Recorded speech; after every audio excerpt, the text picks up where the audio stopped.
तो hello friends, कैसे हैं आप सब। मेरा नाम है धीरेन्द्र शुक्ला और स्वागत करता हूं आप सभी का हेलो धीरेन्द्र चैनल में। आज की पाइथन की क्लास में हम फंक्शंस के बारे में जानने वाले हैं।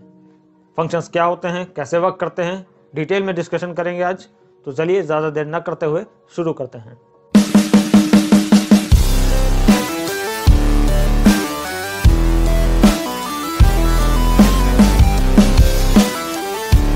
तो फ्रेंड्स, अब हम आ गए हैं अपने कंप्यूटर की स्क्रीन पर एंड सबसे पहले ओपन कर लेते हैं अपना सबलाइम टेक्स्ट एडिटर। तो चलिए एक नई फाइल ले लेते हैं। फाइल में जाएंगे और न्यू फाइल पर क्लिक करेंगे। हमारे पास नई फाइल आ चुकी है। हम यहाँ पर किसी भी फंक्शन को बनाएंगे। यहाँ पर कुछ भी काम करने से पहले सबसे पहले हम अपनी फाइल को कर लेते हैं सेव करने के लिए हम प्रेस कर रहे हैं अपने कीबोर्ड से Ctrl+S एंड जिस पीसी के अंदर विंडोज ड्राइव के अंदर पाइथन फोल्डर के अंदर हम अपनी फाइलों को रख रहे हैं, जहां हम अभी तक की सभी फाइलों को रखते आए हैं। हम आज पढ़ने जा रहे हैं फंक्शंस के बारे में, तो हम अपनी फाइल का नाम भी फंक्शंस दे देते हैं .py and save as type में ऑल फाइल्स का होना आवश्यक है। सेव बटन पर करते हैं क्लिक और हमारी फाइल सेव हो चुकी है। फंक्शन होता क्या है? पाइथन में नॉर्मली सभी कोडिंग लाइंस को एक के नीचे एक लिखा जाता है। सभी कोडिंग लाइंस खुली होती हैं, लेकिन फंक्शन के अंदर हम मल्टीपल लाइन ऑफ कोड्स को एक साथ कंबाइन करके एक ब्लॉक में रख सकते हैं। तो समझाने से ज़्यादा मैं करके दिखाना पसंद करूंगा, ताकि आप लोगों को समझ में आता रहे कि किस प्रकार से हम फंक्शंस के साथ काम कर सकते हैं और कैसे फंक्शंस चलते हैं। तो किसी भी फंक्शन को बनाने के लिए हमें एक कीवर्ड दिया गया है def। डेफ एक प्री डिफाइंड कीवर्ड है। इसकी जगह पर आप कुछ और नहीं लिख सकते हैं। डेफ कीवर्ड की मदद से हम किसी भी फंक्शन को पाइथन में बनाते हैं। लेट्स सपोज हम एक मैसेज नाम का फंक्शन बनाते हैं। तो सबसे पहले हमें लिखना है डेफ के बाद एक स्पेस दे करके हम अपने फंक्शन का कोई भी नाम देंगे। जो भी नाम हम देना चाहें हम वो नाम दे सकते हैं। फंक्शन का नाम लिखने के बाद बिना स्पेस किए हमें लगाना है 2 पैरेंथेसिस, यानी parenthesis start and parenthesis close. एक फंक्शन की पहचान उसके आगे लगाए गए पैरेंथेसिस से होती है। अगर किसी कीवर्ड या वेरिएबल के आगे पैरेंथेसिस नहीं लगे हुए हैं, दैट मीन्स वो फंक्शन नहीं है।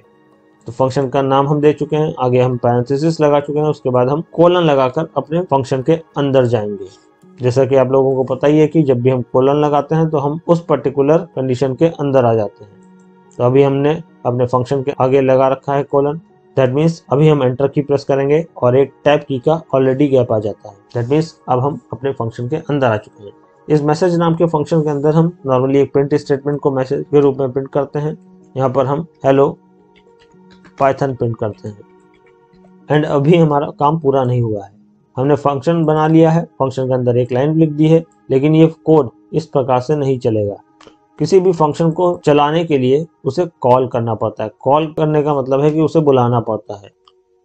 और अभी हम देख सकते हैं कि हमारा डेफ फंक्शन के अंदर हमारा कर्सर ब्लिंक कर रहा है। तो हमें अपने कर्सर को बाहर ले जाना है डेफ के नीचे। यहाँ पर क्या करेंगे, जब हम फंक्शन के बाहर पहुंच जाएंगे यहाँ पर हम फंक्शन को कॉल करेंगे। फंक्शन को कॉल करने के लिए हमें फंक्शन का नाम लिखना है और आगे लगाना है पैरेंथेसिस। फाइल को करते हैं सेव एंड सेव करने के बाद कमांड प्रॉम्प्ट पे आकर फाइल को करते हैं run py space function .py। Enter की प्रेस करते हैं तो देखिए हमारा हेलो पाइथन मैसेज आ चुका है।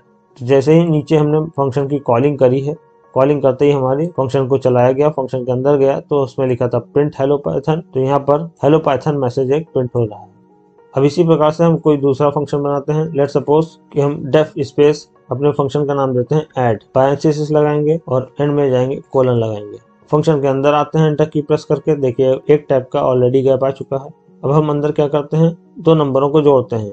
लेट्स सपोज कि a बराबर 20, b बराबर 12 और print a plus b।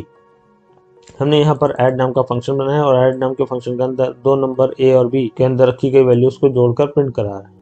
Function अपने आप नहीं चलता है, मैं पहले बता चुका हूँ। तो हमें क्या करना है, फंक्शन के बाहर आना है डेफ कीवर्ड के नीचे और यहाँ पर अपने फंक्शन का नाम देना है पैरेंथेसिस के साथ और हमारा फंक्शन ऑटोमेटिकली चल जाएगा। कमांड प्रॉम्प्ट को ओपन करते हैं और यहाँ पर देखते हैं आउटपुट। ये देखिए आउटपुट के रूप में हमें एरर मिल रही है। तो यहाँ पर क्या गड़बड़ी है, यहाँ पर हम a वेरिएबल के अंदर एक दूसरी वैल्यू और b वेरिएबल के अंदर दूसरी वैल्यू अलग अलग लाइनों में लिखते हैं। हम फाइल को रन करके देखते हैं। ये देखिए हमारे पास a और b का सम प्रिंट हो गया है। तो चलिए आगे देखते हैं। एक फंक्शन को कॉल करते समय हम कोई वैल्यू भेज भी सकते हैं। जैसे जब हमने कॉलिंग करी है ऐड फंक्शन की, यहाँ पर से हम भेजते हैं 10। अब 10 एक इंटीजर वैल्यू है, तो हमें क्या करना है, इस 10 को कौन रिसीव करेगा, फंक्शन की बॉडी के अंदर जब फंक्शन का नाम आता है उसके आगे लगे होते हैं पैरेंथेसिस, पैरेंथेसिस के अंदर लिखेंगे कि आने वाली वैल्यू जो है वो एक इंटीजर टाइप की है। तो यहाँ पर हम फंक्शन को बनाते समय पैरेंथेसिस के अंदर आएंगे, अंदर क्या करेंगे, इंट स्पेस टेम्प दे दिया हमने। इंट स्पेस टेम्प देने का मतलब क्या है कि जब भी फंक्शन को कॉल किया गया है, ऐड ब्रैकेट के अंदर भेजा है 10, तो 10 को रिसीव करने के लिए टेम्प वेरिएबल बैठा हुआ है। ए की वैल्यू इतनी है, बी की वैल्यू इतनी है, ए और बी की वैल्यू को प्रेस कर दिया। फाइल को करते हैं सेव और कमांड प्रॉम्प्ट को करते हैं ओपन। ये देखिए हमारे पास एरर आ चुकी है, add function int space temp invalid syntax है। तो यहाँ पर हम फंक्शन बनाते समय पैरेंथेसिस के अंदर टेम्प से पहले अपने डेटा टाइप नहीं लगाएंगे। फाइल को करते हैं अगेन सेव एंड फाइल को करते हैं अगेन रन। ये देखिए हमारे पास 32 आउटपुट मिल रहा है। अब आगे जान लेते हैं फंक्शंस के बारे में। फंक्शन जब हम बनाते हैं तो फंक्शन की पहली लाइन से लेकर आखिरी लाइन तक बोला जाता है फंक्शन डेफिनेशन, एंड वहीं पर जब फंक्शन को कॉल किया जाता है नीचे तब वो फंक्शन चलता है, इसको कहते हैं फंक्शन कॉलिंग। तो अभी तक हमने देखा कि फंक्शन को कॉल करते समय किसी भी वैल्यू को भेज सकते हो। अब यहाँ पर एक वैल्यू ना भेज करके दो वैल्यू भेजी जाती हैं। लेट्स सपोज कि हम 10, 20 देते हैं, तो हमारा जो ऐड फंक्शन है वो भी दो वैल्यू को लेने के लिए तैयार हो सकता है। जैसे यहाँ पर हम टेम्प की जगह इस बार हम दे देते हैं T1 एंड कॉमा करके T2। तो हमने देखा कि एक फंक्शन को बनाने के बाद फंक्शन अपने आप नहीं चलता है, फंक्शन को चलाने के लिए उसकी कॉलिंग करनी पड़ती है। यहाँ पर ऐड नाम का फंक्शन है, इसके अंदर जो भी कोडिंग लाइन्स लिखी हुई हैं वो तब चलेंगी जब ऐड फंक्शन को कॉल किया जाए। ऐड फंक्शन को कॉल करने के लिए हमें फंक्शन से बाहर निकलना है, लिखना है अपने फंक्शन का नाम, पैरेंथेसिस के अंदर दो वैल्यू जैसे कि 10, 20 भेजी हमने। तो यहाँ पर क्या होगा, फंक्शन के पास जाएगा, फंक्शन की डेफिनेशन में देखेगा T1 और T2 ये दो वेरिएबल्स हैं जो वैल्यू को होल्ड करने के लिए तैयार है। तो इसे कर देते हैं डिलीट। तो अभी हमारा ऐड नाम का फंक्शन क्या कर रहा है, कॉलिंग के समय जो दो वैल्यूज भेजी जा रही हैं उनको रिसीव करने का काम हमारे T1 और T2 वेरिएबल्स करेंगे। तो फंक्शन के अंदर आकर के T1 प्लस T2 को प्रिंट करा देते हैं। फंक्शन की कॉलिंग के टाइम पर जो संख्या या वैल्यूज हम भेज रहे हैं उसे आर्गुमेंट्स बोला जाता है। मैं दोबारा दोहराना चाहूंगा कि फंक्शन की कॉलिंग के टाइम पर जो वैल्यूज, चाहे वो न्यूमेरिक वैल्यूज हो, चाहे वो स्ट्रिंग वैल्यूज हो या किसी भी तरह की वैल्यूज हो, जो भी वैल्यूज हम फंक्शन को कॉल करते समय दे रहे हैं उन्हें बोला जाता है आर्गुमेंट्स। और वहीं पर फंक्शन को बनाते समय फंक्शन के नेम के बाद पैरेंथेसिस के अंदर जो वेरिएबल्स हम दे सकते हैं उन वेरिएबल्स को पैरामीटर्स बोला जाता है। तो उम्मीद करता हूँ आप लोग पैरामीटर्स एंड आर्गुमेंट्स के बीच में कंफ्यूजन नहीं होंगे। पहली वैल्यू जो 10 है वो पहले वेरिएबल यानी कि T1 वेरिएबल के पास चली जाएगी, और जो 20 वैल्यू है वो हमारे T2 वेरिएबल्स के पास चली जाएगी। उसके बाद हमने फंक्शन के अंदर जाने के बाद हमने यहाँ पर केवल फंक्शन में प्रिंट कर दिया क्या, T1 और T2 का सम। जब हम इस फंक्शन को कॉल करेंगे एंड इसका रिजल्ट या फिर आउटपुट देखेंगे तो 10 प्लस 20 दोनों नंबर्स जोड़ करके 30 आंसर आएगा। चलिए चलते हैं कमांड प्रॉम्प्ट पे और फाइल को करते हैं रन। ये देखिए हमारे पास 30 आउटपुट आ रहा है। तो इसी तरीके से हम केवल इंटीजर वैल्यू ही नहीं, हम स्ट्रिंग वैल्यूज को भी भेज सकते हैं। तो चलिए अब देखते हैं कि स्ट्रिंग वैल्यूज पे कैसे काम करेगा। हम अपने इस फंक्शन को कर देते हैं डिलीट एंड बनाते हैं एक नया फंक्शन, लिखेंगे डेफ। फंक्शन का नाम हम देते हैं फुल नेम और पैरेंथेसिस लगाएंगे, लास्ट में लगाते हैं कोलन और फंक्शन के अंदर आते हैं। इस फुल नेम नाम के फंक्शन को हम दो चीजें देंगे, एक फर्स्ट नेम और एक लास्ट नेम। लेट्स सपोज कि एफ नेम लेते हैं, एफ नेम मतलब फर्स्ट नेम, कॉमा और एक एल नेम यानी कि लास्ट नेम लेते हैं। ये दो वेरिएबल्स हैं जो फर्स्ट नेम और लास्ट नेम के रूप में जो आने वाली वैल्यूज होंगी उनको रिसीव करने का काम करेंगे। फंक्शन के अंदर आते हैं और प्रिंट कराएंगे। क्या प्रिंट कराएंगे ये हम बाद में देखते हैं, सबसे पहले हम कॉलिंग कर लेते हैं इसकी। एंटर की प्रेस करी, अभी हम फंक्शन के अंदर चल रहे हैं। ये देखिए क्योंकि हम इस फंक्शन के अंदर वाले स्टेटमेंट यानी कि प्रिंट वाले स्टेटमेंट के अलाइनमेंट में चल रहे हैं। हमें आना है फंक्शन के बाहर यानी कि डेफ कीवर्ड के नीचे। तो अब हम फंक्शन के बाहर आ चुके हैं। वो फंक्शन के बाहर आकर के फंक्शन की कॉलिंग करेंगे, लिखेंगे फुल नेम और पैरेंथेसिस लगाएंगे। पैरेंथेसिस के अंदर हम वैल्यूज भेज रहे हैं। अब क्योंकि हम स्ट्रिंग वैल्यूज भेज रहे हैं तो स्ट्रिंग वैल्यूज को डबल कोट्स में या सिंगल कोट्स में लिखा जाता है। लेट्स सपोज मैं अपना नाम ही देता हूँ, फर्स्ट नेम देता हूँ धीरेन्द्र, कॉमा सेकंड वैल्यू देता हूँ शुक्ला, तो हमारा फर्स्ट नेम यानी कि धीरेन्द्र वैल्यू जाएगी एफ नेम नाम के वेरिएबल में, और जो सेकंड वैल्यू है वो एल नेम नाम के वेरिएबल में जाएगी। तो कॉलिंग के टाइम पर हमने दो स्ट्रिंग वैल्यूज पास करी हैं जिनको फुल नेम नाम का फंक्शन रिसीव करेगा एफ नेम और एल नेम नाम के वेरिएबल्स या फिर पैरामीटर्स में, और एफ नेम और एल नेम नाम के वेरिएबल्स को हम फंक्शन के अंदर जाकर के प्रिंट करा देते हैं। लिखेंगे F name plus L name, save कराते हैं और चलते हैं कमांड प्रॉम्प्ट पे, देखते हैं आउटपुट क्या आता है। ये देखिए फर्स्ट नेम और लास्ट नेम दोनों वैल्यूज कंबाइन होकर या फिर कॉन्कैटिनेट होकर के हमें शो हो रही हैं। यहाँ पर हम देख सकते हैं कि धीरेन्द्र और शुक्ला इन दोनों वैल्यूज के बीच में कोई स्पेस नहीं आ रहा है। अगर हम स्पेस देना चाहते हैं तो हमें क्या करना होगा, ध्यान से देखिएगा, फर्स्ट नेम की वैल्यू और लास्ट नेम की वैल्यू इन दोनों को ऐड करने को हमने बोला है। तो अब हम क्या करेंगे, अब हम इससे बोलेंगे कि फर्स्ट नेम की वैल्यू को जब प्रिंट करो उसके बाद ऐड कर दो, क्या ऐड कर दो, डबल कोट के अंदर एक स्पेस प्रिंट कर दो, फिर उसके बाद फिर से प्लस कर दो क्या, एल नेम की वैल्यू को। तो फर्स्ट नेम यानी कि एफ नेम की वैल्यू को प्रिंट करेगा, उसके बाद एक स्पेस डबल कोट के अंदर प्रिंट करेगा, उसके बाद एल नेम को प्रिंट कर देगा। तो इससे एफ नेम और एल नेम के अंदर रखी हुई जो भी दो वैल्यूज होंगी उन दोनों वैल्यूज के बीच में डबल कोट के अंदर दिए गए एक स्पेस की वजह से एक स्पेस भी बीच में प्रिंट हो जाएगा। स्पेस भी एक स्ट्रिंग वैल्यू ही है, इसलिए हमने डबल कोट का इस्तेमाल किया है उसको प्रिंट कराने के लिए। फाइल को करते हैं सेव, चलते रन करके देखते हैं। ये देखिए अब हमारी दोनों वैल्यूज के बीच में एक कैरेक्टर का स्पेस या फिर गैप आ रहा है। यहाँ पर एक और बात बताना चाहूँगा कि अगर हमारे पास जो दो वेरिएबल्स की वैल्यूज हम कॉन्कैटिनेट कर रहे हैं या सम कर रहे हैं प्लस ऑपरेटर की मदद से, वो दोनों स्ट्रिंग हैं, तब तो पाइथन इन दोनों को कॉन्कैटिनेट कर देगा। लेकिन अगर दोनों वेरिएबल में से एक स्ट्रिंग है और एक इंटीजर है या फिर एक फ्लोट है, तो इंटीजर हो या फिर फ्लोट हो, ये दोनों ही न्यूमेरिक यानी कि नंबर वाली वैल्यूज हैं और इन नंबर्स को स्ट्रिंग के साथ कॉन्कैटिनेट नहीं कराया जा सकता, तो पाइथन यहाँ पर एरर दे देगा। तो पाइथन हमेशा प्लस ऑपरेटर की मदद से दो इंटीजर को प्लस कर सकता है, दो फ्लोट को प्लस कर सकता है, लेकिन एक इंटीजर के साथ स्ट्रिंग को या फिर एक फ्लोट के साथ स्ट्रिंग को कॉन्कैटिनेट या फिर ऐड नहीं कर पाएगा। ऐसे केस में अगर आपके पास एक स्ट्रिंग वैल्यू और एक इंटीजर वैल्यू आती है तब क्या होगा, लेट्स सपोज कि हमने एफ नेम नाम का एक वेरिएबल दिया है और दूसरी जगह पर एल नेम की जगह पर हमने दिया एज नाम का एक वेरिएबल। यहाँ से हम एज पास कर रहे हैं, एज न्यूमेरिक वैल्यू है, लेट्स सपोज कि हम 30 देते हैं यहाँ पर। तो अगर हम एफ नेम और एज नाम के वेरिएबल को अगर यहाँ पर हम ऐड करने को बोलेंगे, अब बीच से हम प्लस हटा देते हैं, तो एक स्ट्रिंग वैल्यू है एफ नेम और एक न्यूमेरिक वैल्यू या इंटीजर वैल्यू है एज, तो इन दोनों को हमने ऐड करने के लिए बोला है या कॉन्कैटिनेट करने के लिए बोला है। तो अब हम देखते हैं कि हमारा आउटपुट क्या आएगा। हमारे पास सीधे एक एरर आएगी, ये देखिए, can only concatenate string to string not integer, यानी कि केवल str को str के साथ कॉन्कैटिनेट या फिर मर्ज कर सकता है या कॉन्कैटिनेट कर सकता है, किसी इंटीजर वैल्यू को नहीं कर पाएगा। तो ऐसे केस में अगर आपको किसी न्यूमेरिक वैल्यू और स्ट्रिंग वैल्यू को प्रिंट स्टेटमेंट के अंदर प्रिंट कराना ही पड़ता है मजबूरी में, तो आप प्लस ऑपरेटर की जगह पर कॉमा का इस्तेमाल करें तो ज़्यादा बेटर रहता है। कॉमा से सेपरेट करने पर हमारे पास जो वेरिएबल्स होंगे वो चाहे जितने ही डिफरेंट क्यों ना हो, अलग अलग डेटा टाइप के क्यों ना हो, वो सब साथ में प्रिंट हो जाते हैं और कोई एरर नहीं आती है। फाइल को करते हैं रन। ये देखिए हमारे पास दो स्ट्रिंग वैल्यू और न्यूमेरिक वैल्यू दोनों साथ में प्रिंट हो रही है। ध्यान रखिएगा जब भी आप कॉमा लगाते हैं तो दोनों वैल्यूज के बीच में कॉमा एक कैरेक्टर का गैप ऑटोमेटिकली दे देता है। तो इस वजह से ही हमारा धीरेन्द्र और 30 इन दोनों वैल्यूज के बीच में एक कैरेक्टर का गैप आ रहा है, जबकि प्लस ऑपरेटर कॉन्कैटिनेट करते समय एक कैरेक्टर का गैप ऑटोमेटिकली खुद इंसर्ट नहीं करता है, हमें इंसर्ट खुद करना पड़ता है। इसी तरीके से आगे देख लेते हैं कि एक फंक्शन वैल्यूज को रिटर्न कैसे करता है।